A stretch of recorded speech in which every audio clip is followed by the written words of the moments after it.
Good morning, Evan. How are you doing this morning? Good, John. How are you? I am doing all right. Excited to be here today. This should be a pretty fun stream. For all of those in the audience, drop in, say hi to Evan. It makes it way more fun when you drop in Q&A. And this is a live show, so if you've got questions you want to ask Evan, you've got an amazingly talented person on the other end here.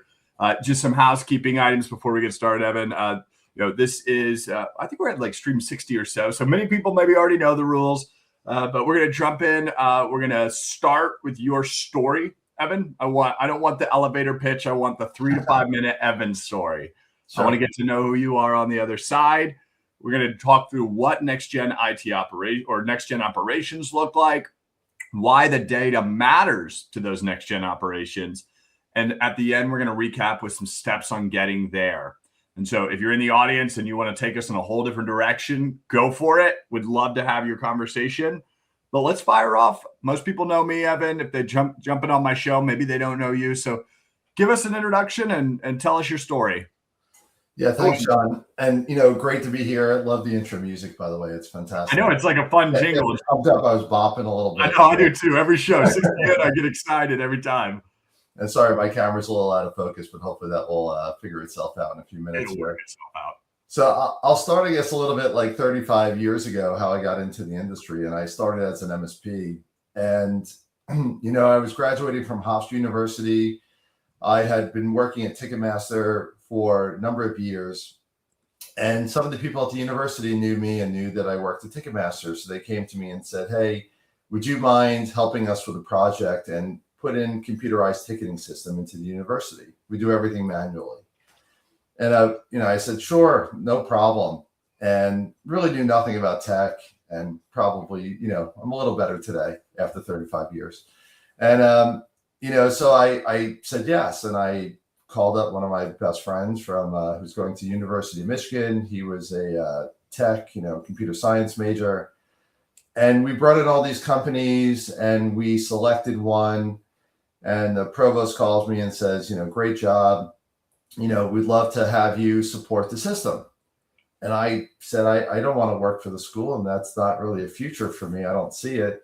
He said, well, what will you do to come work here? And I said, give me some time to think about it. So we wrote a proposal and said, you're going to pay us as a company and you'll give us office space and the whole works. And he said the president came back and signed off on it. Next thing I knew, I had an office at the university. I had a company called Chips Computer Consulting. It was just me and my business partner. We'd come in the morning, we'd play Doom, and whoever lost had to decide who's picking, you had to pick up lunch that day. And then from there, we started to build the business. And it was really just taking clients from Novell to Windows NT and just connecting computers together. And there was no internet, there was no email. It was glorious days. But anyway, we progressed from there. And 30 years later, I sold the company with my business partner, David. Back in 2022, we were a MSP out of New York, part of True Profit Groups, and was, a great ride and just a phenomenal group of people that I worked with and that worked with me. And we built a great leadership team. Nordic Partners bought us out. And that brought me to CrushBank. So we started CrushBank a few years earlier before we sold chips. And the whole idea was so frustrating. Every time a ticket came in, we're starting over again. John gets it today, Evan gets it tomorrow. They do it differently. Time to resolution changes. Maybe I can't solve it. I got to escalate it, but John can solve it. You don't have that built-in intelligence. So we came up with the idea of ingesting data and trying to see if we could search for like tickets and search for things that weren't documented, but they were in ticket notes and all these kind of things. And that led us to the impetus to create CrushBank. And once it started to work and we started to use the original version of Watson, because we became part of the Watson program, we were able to start finding information and data, and we started to build on this concept to where we are today. And that is just, we've just become data experts over the last 8 years. And the way we ingest data, the way we are able to build these data lake houses, and the way we're able to use the large language models to really do a lot of the magic. Like there's a lot of magic that goes into what we do, but the large language models have become so powerful and so great. We're like, hey, let's just take advantage of that. Why are we trying to invent something that is better than, what we have? Mm-hmm. So we just became data experts, and we know how to normalize data, unify the data, put it in the right places. So the LLMs are like, yeah, I know how to answer this question. I'm going to go here. I'll go there. So that's the 5-minute background on me and how I got started in the industry. And, I love being an entrepreneur, and I like to, really just, I'm a person that loves structure. I'm a person that loves to build businesses and bring opportunities for people. I love it, man. First off, we're going to step back. You jumped into, we played Doom, and the loser had to do what? What did I miss there? So Dave and I would play Doom in the morning. Okay. Right? We get in, probably, we had the radio on in the background or whatever. We played Doom, and whoever lost had to decide what was for lunch, and they had to go pick it up. Oh, that's amazing. Yeah. That. Sorry, you have a decorated history, and I picked up on Doom and lunch. But give yourself a little bit, right? It's I mean, again, I started when there was no internet or anything else, and we hooked up these computers, and it was so cool. It was great times. No, I know. I mean, there were a lot of things there with the Novell and T migration. Like the interesting thing I found in a parallel here was you always are on the beginning of something. And what I mean by that is you were kind of starting an MSP before MSPs were a thing. It was more break fix prior to MSP, of course.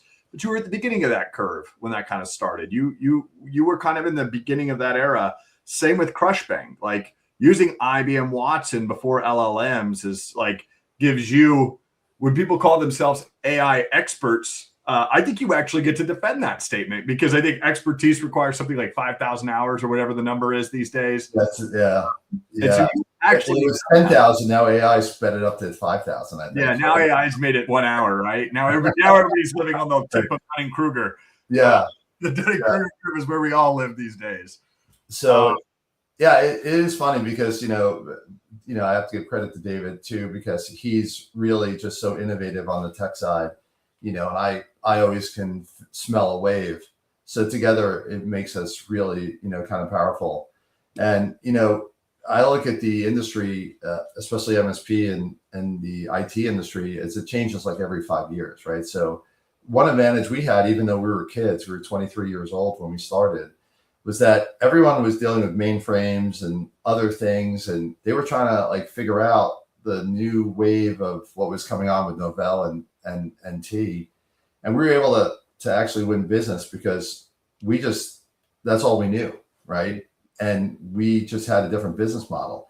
And I think we kept that, throughout our journey for the 30 years, and then certainly here with CrushBank. And, we could have just stayed in the state that we were in, and, we'll get to the whole bad data thing. But in our old, original software that we built for CrushBank, bad data was a death sentence. Yeah. Right? You couldn't use our product. Now I have some thoughts and ideas around that. Yeah. Well, he's really effective at data visibility. I want to step it back for a minute. Let's explain it like I'm 5, because we're going to get into some technical tops next. But help me understand a little bit about the importance of the work you're doing, the importance of data cleanliness, and for somebody that's maybe never been in the MSP industry, like a little bit of simplification on the thing that your business does before we go into the operations. Yeah. So, it's simple in one sense. The better quality of the data, the better the outcomes, right? Because, the LLMs don't really know if it's truthful or not. And, it's going to build what seems to be strong and confident, right, answers. And, that's something that is, can be a little dangerous. But I think, when you have subject matter expertise, you can kind of flush that out, right? The worst people are the ones that just like copy and paste it, and don't even read it and don't even go through it. But, the thing that, we help in, our organization is really kind of identifying, what data you have, how you're doing it. And so our whole concept is to bring all your data, or the most relevant data into one place, right? And we go through that with you. So we'll say to you, hey, let's bring in, your ITSM. So maybe it's ConnectWise. And we say, okay, let's talk to you about what data's in there and how you put your data in there. And let's not ingest 9 years of tickets, right? Like, what do we really want to ingest here? And it's maybe 3 years, right? And it's maybe just current clients and other things. And same thing with your documentation, same thing with configs and all those things. And then we talk to you about SharePoint. Then we talk to you about your IT glue. And then we talk to you about the other things that we could bring in. For some clients, we bring in their CSTAT, information, because they want to be able to have the large language model, say, oh, your SLAs from this system, you have your CSTATs from here. We can do some correlation here. Right now, again, we're bringing it all into one central place in a data lakehouse, which is different than a data lake. But we can take the most pertinent information that you have. And then, people will say, well, my information's not great. We're missing so much stuff. I'll call you in a year, those kind of things. And, we have some answers for that too, but it's really the simplification of taking data for us, talking you through it, putting it essentially into a data lake house. We normalize it, we clean it, we do a lot of these things, and then we help you on your journey, which is, we can get into it in a bit with what some of our clients are doing. It's amazing. Yeah, I want to step up. That's a great explanation. We have some comments in chat here. Dave, first off, and Tim both said hi. We said that during your introduction. But Dave said Dan is definitely the most technical MSP owner I've met. I love my conversations with Dave and Tan. Yeah. Doom after coffee chats, loser buys lunch. I'd be in. I was really good at Doom back in the day. Yeah, like I grew up very. I think I peaked then. I think I've gone downhill since. I think I peaked a little. What would mine have been? My equivalent would have been more like Halo as my peak, but it is same, but different. Or GoldenEye. GoldenEye would have been my peak maybe back then. That's funny. And actually, by the way, Dave Mormon saying that about Dave Tan is like, those two guys are thick as thieves as far as how smart and talented. And talk about another guy who's like, I've learned so much from Dave Mormon. I mean, it's incredible. Yeah. We grew part of TPG together. He's an incredible person. And then I don't know how you answer this question, but I'd be curious to get your take on it. I don't know. I think it's, I think it's part of because I have one set of unique talents and David is another. So, I'm not technical, right? I can talk it, I could have built you an infrastructure. I could have written a proposal about infrastructure, but when the gear showed up, I couldn't do anything with it. I mean, I can mount it, but other than that, David's the one and his team is doing all the magic, right? So I think it gave me a different perspective on really focusing on the business and the industry. My journey, I was, part of the, CMP events early on. I got to talk to a lot of people. I got to meet a lot of people. I got to really, then I joined True Profit Group because I met people at those events. And then, I started in 2005 with this amazing group and we grew together. And then, just being able to focus on the business, focus on, what was coming. And, David was so good about educating me on some of the technologies. And I was just able to start identifying how we can build that business. And, I think that's really a big part of it, that I was able to really always focus on the business as, David focused on the tech. It's always having a good operator to the visionary. Evan, you and I both are visionary syndromes. We need great operators. Though I bet you are a pretty good operator from what I've gotten to know about you. Yeah. What I hear is keeping your eyes on the waves, just networking and people and having the conversations and listening and identifying the trends throughout those noise is super critical. Kind of akin to what you guys do a little bit on the data side. But I want to step back. You used a lot of words that folks may or may not know, and I want to clarify because we want to assume we've got some starting point people here. Lake versus Lakehouse. That's my first question. Just a simple ELI 5, explain like a 5. Lake versus a data lake house. And then secondarily, Somebody, Tim in the audience asked, what are some of the common mistakes or misconceptions you find yourself coaching clients out of setting up a data lake house? So I'll let you take those and go with them where you want. Yeah. So a data lake is what we originally did, and that's just bring all the data into one central repository, right? One central database. And the results were okay, but you really just like everything becomes different animals. And you're trying to normalize the data. And that's really key to part of this. Normalizing, and I'm not the exact right person to talk about this, but taking files and putting it into JSON and doing other things to make sure that the LLMs understand it, know how to read it. Sometimes we have to OCR documents so that, again, the LLMs can read it properly. So there's a lot of things that we have to do. The difference between a data lake and a data lake house is that, again, a data lake is just where it's just one container, one database. But what we do is we put all the documents in as whole into a data lake. And then from there, we chunk up the documents, right, depending on what it is. And some of it goes into a structured container, and some of it goes into an unstructured container. So ticket notes, ticket time entries, those things are going into, the unstructured side, right? And, there are other things like in documents, and then there's other things that go into the structured side. So when you ask a question and your large language model like Claude or ChatGPT or Gemini, Copilot, whatever you want to use, connects to the MCP server that we've built. And then it says, okay, I understand this, and I need to go do calculations and analytics. I got to go to the structured, right? I got to bring back a whole document.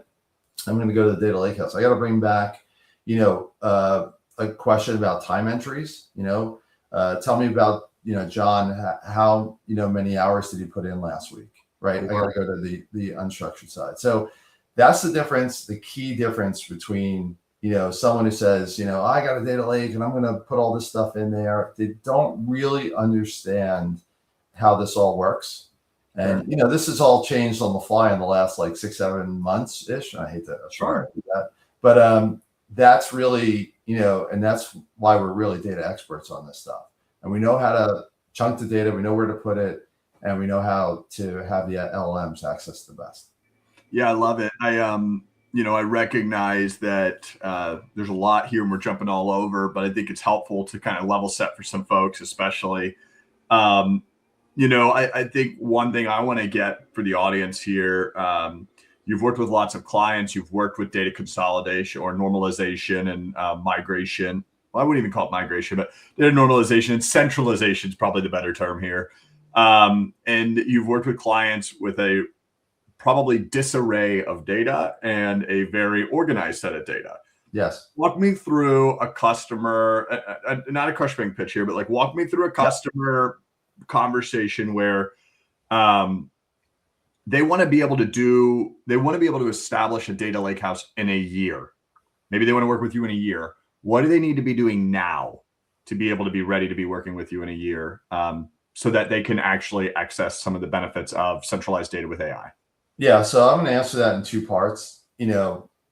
Maybe why wait a year, and then if you are going to wait a year, right? So, for me, it's about really structuring your organization, right? How are you entering time in a ticket, right? How are you building your documentation and, your configs and everything else? So, to me, it's really putting together a plan on, having structured, I'll say, when I say structured data, I don't mean the actual structure of the data, but like, structuring a methodology of how you're going to, enter information into your systems, right? And then also there's probably a little bit of making sure, you have some cleanliness there. I'm one that always goes through our Dropbox, our, all of our storage, and I always dump files into an archive, folder to kind of clean up things and keep things easier, for, the purpose of relevance, right? And I think that's the other part of it is, like relevance, how you're structuring your data. Those are the things that you need to do. I would also say that you can start small today, right? You don't need to say, okay, we got all this data, let's just dump it in and bring it in. But you could start with 1 or 2 applications to bring in, right? And someone like ourselves, or or someone in our space can help do those things, because you really want to, for me, I think some of the brilliance here, John, like you're a little bit more of a blank canvas guy who can like look at a blank piece of canvas and create a horizon and do all these things, and you have this beautiful painting. I'm going to have stick figures a little bit, like it's just a very different. But I think in this world we come together a little bit more, and I'll tell you where, because you can just query and say, for Harden technologies, tell me what data what configurations that I'm missing compared to another client, or just from what it knows of now ConnectWise, right? And it will point those things out. You can ask really intelligent questions around, hey, can you look at my ticket history for the last 180 days on this company and tell me what documentation am I missing? What would help my engineers? What would help my manager? What would help the executives provide, better first time to resolution, or faster time to resolution, or any of the metrics that you're really following in your company. So I think there's a huge opportunity today, even if your data is not great, unless it's just not there, then that's a different story. Understood. Yeah, I think that's a great point. I'm all, the benefit of starting a company in the AI era is I get to start with data hygiene. Yeah. I just cannot implore the value of data hygiene and centralization. I'll throw out what I think might be some valuable things, to get started, but then I would love you to pile on. I would think systems consolidation and systems where there's duplicative information, consolidation of data. So that's a vendor sweep. Like, what are all the tools you're using, and like where could you consolidate information? Lower implementations if you have less applications, and identifying applications that at least have an API or a way to lift and shift data into some central data ecosystem, whether it's via API or whether it's some other format of transitioning data. MCP preferred, I would think, in today's world. Yeah. So an application sweep seems like a pretty easy one. A data cleanup project seems like a pretty low-hanging fruit. What are maybe some just a real quick hitter answers here? Just like some top 3 things, just tasks to be done if you're an MSP listening today that might go align with this. Yeah, I mean, I like your comments. Consolidation is always hard because it's always hard to figure out where the duplicate data is, a lot of times. But certainly, picking and choosing where you're going to store certain types of data is definitely, a key to that. Do you have any frameworks for that? Any recommendations for people to take home and do that exercise? Yeah, it's I think again, the LLMs can help with that. I mean, there's that makes sense. ways where you can, kind of, connect an MCP to an API and, just run a comparison that way. Mm-hmm. I think those are some good ways to use the APIs. I don't think APIs to MCP is the answer for skipping out on a data lakehouse. Yeah. But I think there are some relevant things that you can do. And I think that is definitely one of the ways to compare data and clean up some stuff for sure. But I think it comes down to I'm an EOS guy. And I think this is let's start with, leadership rocks. Let's start with, departmental rocks. Let's do those things. And I think that's a key way that I would tackle this internally. To really start, if you feel like I'm not ready, you got to get ready, because if you're not ready today, things are accelerating at a pace that I've never seen before. And if you don't start today, you're going to be left way behind really fast. I can't agree with you more. I mean, sorry to interrupt there. I just no dramatically. And I actually, by the way, very much actually think your recommendations were way better than mine. I get too technical too fast. I agree. Let's keep it simple. Leadership rocks, department rocks. this target to have every department go through and do a data cleanup. And I think Claude, you were right, like, or Copilot or ChatGPT, ask them for a framework to get started for stack ranking your data prioritization for your system. So those are like, keep it simple, stupid tasks, but they're the right things to do. Like, keep it simple. If you get it too complicated, this becomes arduous and never completed. Dave jumped in here. I'm just going to pull his question. Who are the top 10 clients most likely to fire us? And I think he's speaking from an MSP lens. You know, Dave, more than I do, but I think he's, talking about, how you can. So we have some clients that have built, churn analyzers. Yeah. So when you get all this data in, and I'm talking about, your ERP system and, whether it's QuickBooks or NetSuite, once you start getting all that data in, we've been able to build these churn analyzers. So you could ask the question, who's at risk? Like, who are the top 10 clients that are going to fire us? And, what are the reasons why? And by the way, the LLMs are really smart. They kind of stay ahead of you a little bit. So they start giving you, would you like me to do this? Would you like me to do that? And all of a sudden you're like, oh yeah, that would be great, actually. And you can see a real profile of why they're going to fire you. And that could be because of SLAs. It could be that there's a change in leadership. It could be because, their AR is falling way behind, and there's usually a reason for that. Sometimes they can't afford you. Sometimes it's because they don't like you. There's a lot of different reasons. And when you bring in your CSTAT information and other things, it really does a great job of correlating. And I think that's where you can, that's why I'm saying the blank piece of, canvas is you can get really, crazy with this stuff and build some wild things. And, this client, we built a whole dashboard for them, and, they're in private equity. So, and whether you're in private equity or you want to one day sell to private equity, like, these are things that can help you dramatically in getting your payout in the end. So it's great. We got a lot of comments pouring in here, Evan. You're a popular guy with lots of good questions. So thanks for playing along. We got two questions. We'll get to Max's first, then we'll get to Ashley's. Right. How do legacy MSPs continue to adapt to best serve their customers in this era? I think that goes back to some of the things we said earlier, though, starting with departmental rocks and getting into it. But maybe you've got an answer that's different. Yeah. So I'm going to answer this question a little differently too. You want to talk about vision. My vision here, and I hate to say that, we always say in my family, we're not always right, but we show conviction all the time. So I'm going to show a lot of conviction.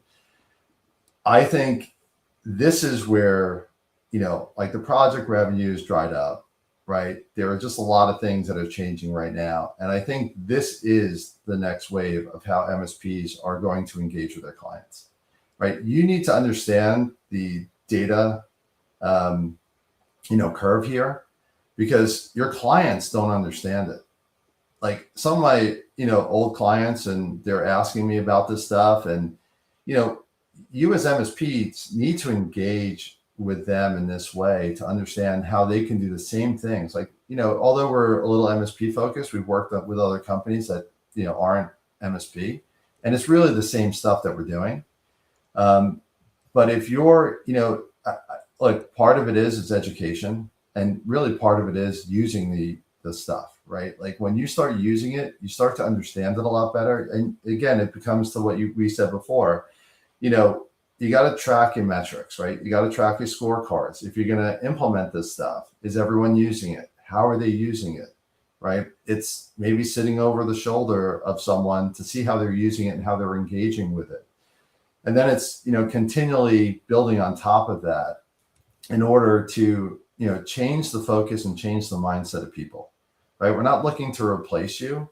We're looking to make things better. We're looking to add more profitability. We're looking to do more things with this company, right? And that's got to be the mindset, right? If you're thinking it's just like, oh, let's just replace people, let's do all these things. It's like, John may know the best place to build an automation, right? Because you work on the NOC team. Or maybe it's, there's someone else knows the best place to build an agent, right, that can do certain things, so I don't get tied up with that stuff anymore. Yeah.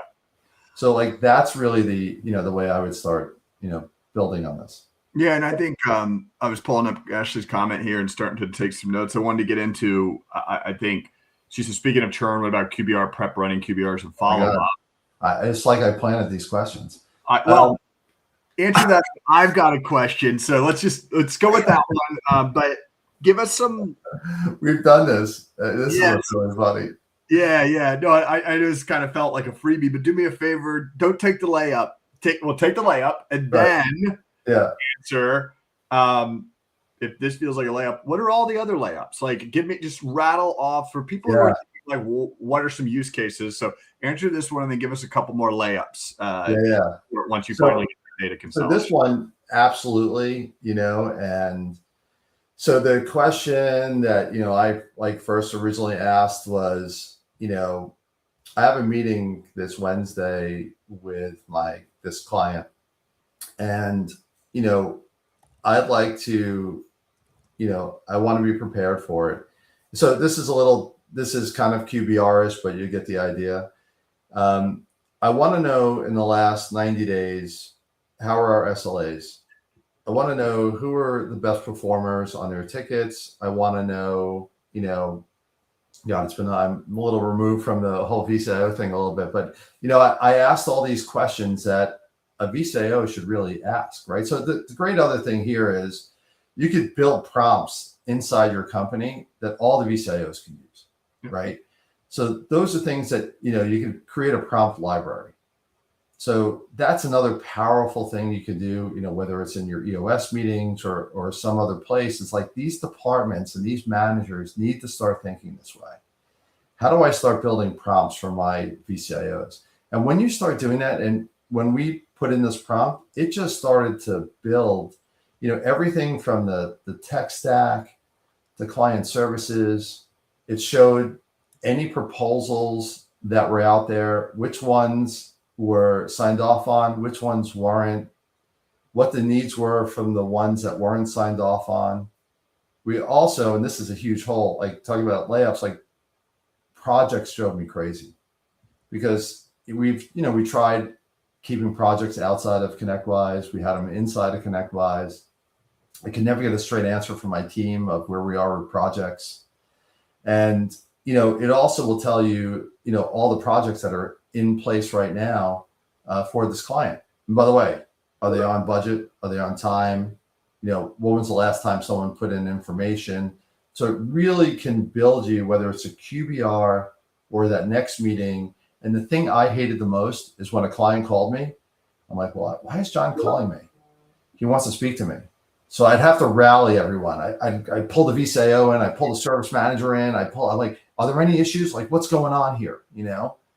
And I could use the LLM to do probably 90% of that, right? In those kind of situations. So that's, and same thing for the vCIO, right? Like they get calls from clients all the time and they're, they don't want to get caught off guard. So you can just start immediately putting in a prompt, and you could have emergency prompts already in your library that you could just put in, and boom, you got the information. I had to share this thing. I don't know, maybe I'm late to the show, but Microsoft 365 finally put out Copilot prompt libraries and a management admin interface, which I was very excited about to see. Again, they've had them for a while, but now you can pre-program all the prompts in the library and share them by department. So if you like what Evan just said, you can build your departmental prompts and put them directly into Copilot chat. And then when they land in Copilot chat, they can click on the prompts come by default for who they are. So thought that's great. Fruit. I didn't know about it until yesterday, but maybe I've been living under a rock. Maybe this is what everybody's doing, but I actually think that's a great thing to do if you're internally centralizing your data, having those prompts built, like maybe like a hackathon internally where everybody builds their own prompt library for their team, so everybody has it. That could be very fun. Or if you're an MSP working with customers, help them build their prompt library for their business so that they can accelerate value in Copilot or Claude or whatever it is. So I'm a big fan of prompt library. Very nerdy thing to be excited about, but yeah, it's pretty cool stuff. I'll give you another layup real quick though. Like for Yeah, service managers, I'd always ask them, how's the team doing? Who are our best, techs, and who's maybe stealing time from us and those things, especially when COVID hit, right?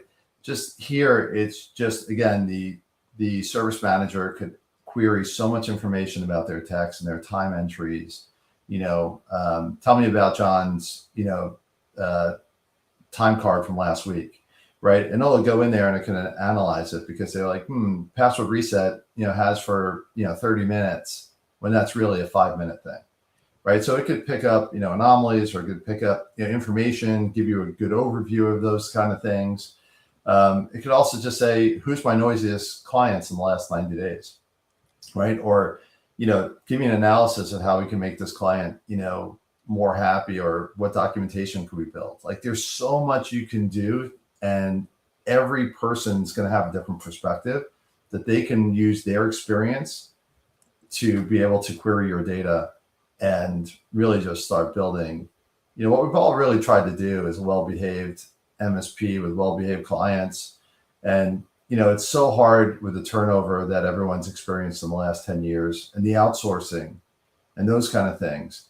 And how do we get, oh my God, Evan just started today and he's useless for the first 30 days. And then hopefully he's somewhat useful for the next 30 days. He doesn't really make an impact on our team because he doesn't know the clients. He doesn't know the tech. He doesn't know any of these things. Well, you think Evan's going to be better tomorrow with this kind of solution? I think so. I like it, Evan. We've gotten into some really good, I think training's good, QBR's good, churn analyzer, customer escalation, customer insight, like lots of powerful use cases to use once that data is centralized. We had a whole run of show. I don't think we asked any of the questions on the run of show because the audience kept taking us in great directions, but it's been fun. We're going to start wrapping up here, Evan. One question I always like to ask before I go into the ending segment.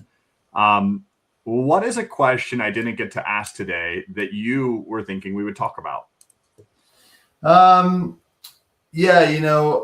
think it's really comes down to, I hear a lot like, why not build it myself, and I think it's, there are companies that are always trying to do that. And they say, well, we'll talk to you in 6 months. We're going to try and build it ourselves or do those kind of things. And, I think when they go down the journey of how hard it is to understand all the APIs and the normalization of data and really token management and governance and security and all these things that, you have to take into account.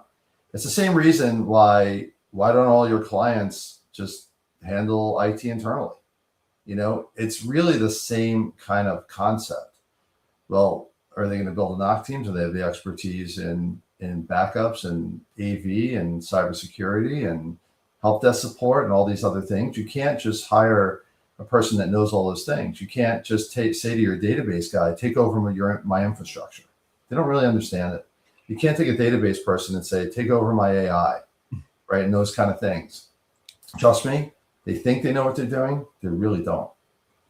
I'm with you. I've kind of, we riffed on this pre-show, and I always say, first you got to there's a million technical reasons. I think everybody wants to jump on the technical reasons why you shouldn't do it. And to be fair, those are probably the more important reasons you buy versus build in today's world on a lot of tech, even though it is awfully attractive to build yourself. I always break it down at like the cost to build, the raw token economics, like it's a FinOps conversation. How much does it cost for you to build it versus how much can you just buy it for? That's always been the conversation.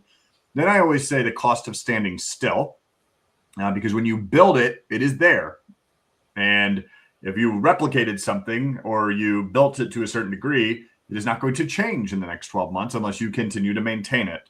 So building in the cost of maintenance and the cost of standing still. And then this is the one that I've been kind of like wondering why the most is like the cost, the missed opportunity cost. Like if you're building an operational platform, why aren't you doing that for your customer instead with those hours? Like that's billable time you're spending. So not only the cost of the tokens and the cost of maintenance, but then the cost of not doing it for your customer. We talk about wanting to serve our customer one or past customer zero. Those become my 3 core reasons. I stump speechy, big software guy, and I don't think apocalypse is real, but That's a whole other show, and we're at Yeah. the minute mark. Sorry, I had to get my little stump speech in there with you, Evan. That's amazing. I love your perspective. But I think it's just like those are three real business reasons. They don't have to be technical, but there's a million technical reasons. And I think there's just a huge opportunity here for MSPs, and I think this is the next opportunity. And I really do. And if you said, "Where's the opportunity?" There's a huge opportunity in this. And the sooner you start learning this, the sooner you're gonna make money off of this. That's my thought, is why rebuild your PSA when you could rebuild something for your client that creates a lot more value and they'll pay you for it. Yeah. Trust me, it's more money on the other side. All right, we're going to go into the rapid fire wrap up segment, Evan. This has been really fun. If anybody's got any comments they want to leave for Evan before we sign off, now would be the time to drop them in. Thanks for joining us. I'm going to jump into this rapid fire segment, Evan. I threw the show notes, but I didn't include these. I hope. I try not to every time because I like them to be on the fly. The rules are very simple. You have as much time as you want to think about the answer, but you only get one sentence to answer the question, Evan, which I think is going to be difficult for you and would be impossible for me. So, one data habit every MSP should adopt tomorrow. I think it's knowing your data. Okay. That's it. One sentence. I know it's really tough. One reason AI projects fail. Because it's really more becomes a proof of concept than understanding the entire journey of the project. If you only got to choose one of these two things, would you rather have cleaner data or a better model? Cleaner data. I know your answer because you're such a stupid guy, and I think it's the right answer too. But that's a tough one. Most MSPs aren't ready. Brian said it's a great conversation. Great to see you, Brian. Where you been this morning? She said hi. It's good to know you were there. Most MSPs aren't ready for the AI they're building, or buying. True or false? Sorry, can you repeat that question? I know, because it's two different questions. Most MSPs aren't ready for the AI that they are buying. True or false?